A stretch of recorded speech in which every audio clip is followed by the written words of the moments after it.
Ayan na guys, yung ating mga sisiw. 1, 2, 3, 4, 5, 6, 7, 8, 9, 10.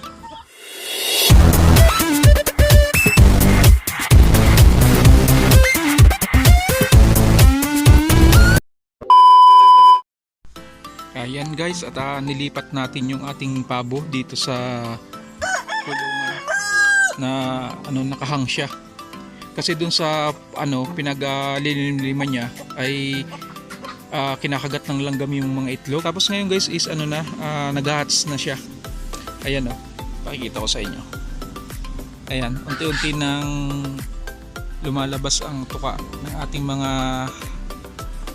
sisiw, mga itlog ng pabo na to. Ayan. Na sila, namimiyak na. Ayan. Siguro mamaya o bukas ay tuluyan na maglalabas sila sa kanilang shell na to. Ayan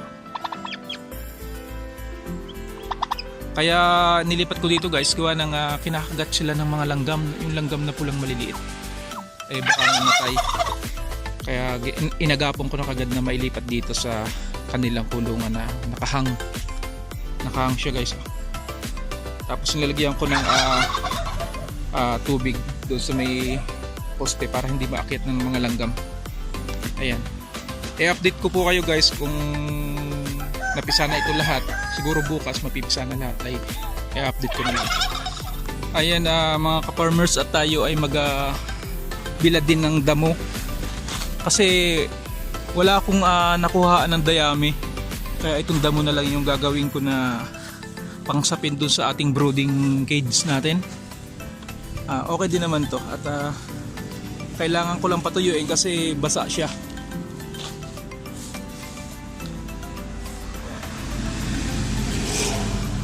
Ito yung ating ilalagay dun sa pinakasahig para pag andyan na yung sisiw,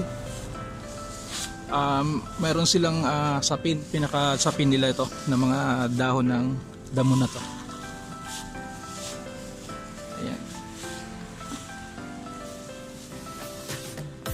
Ayan, bali ibibilad muna natin para matuyo.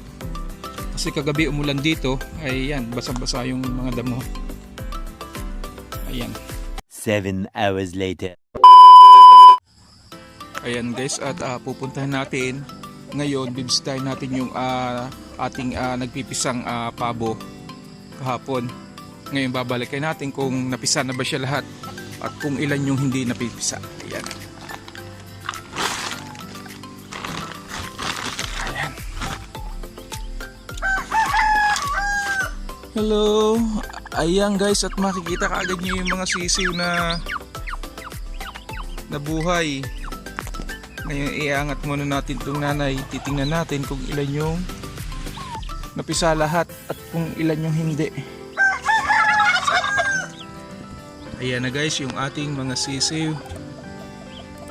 1, 2, 3, 4, 5, 6, 7, 8, 9, 10. Bali po ay 10 yung napisa at 4 naman tong mga bugok. Ayan, nakalog. Bugok siya.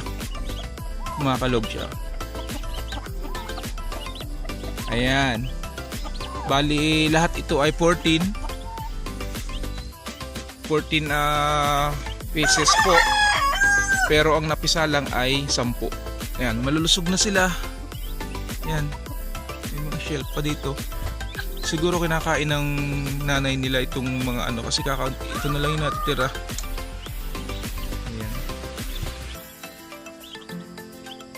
Ayan guys, at mag-uumpisa na tayong maparami natin itong ating alagang pabo.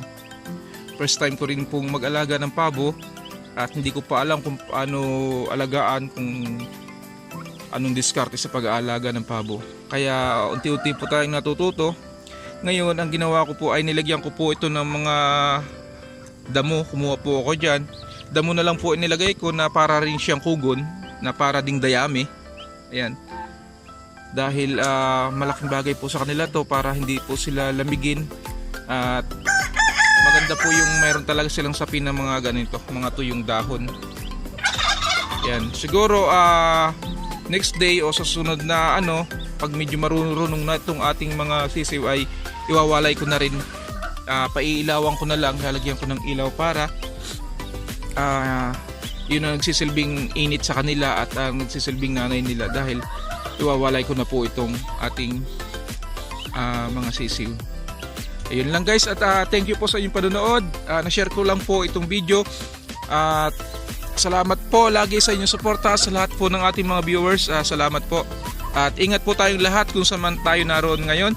Ingat po tayo and God bless po. Bye bye.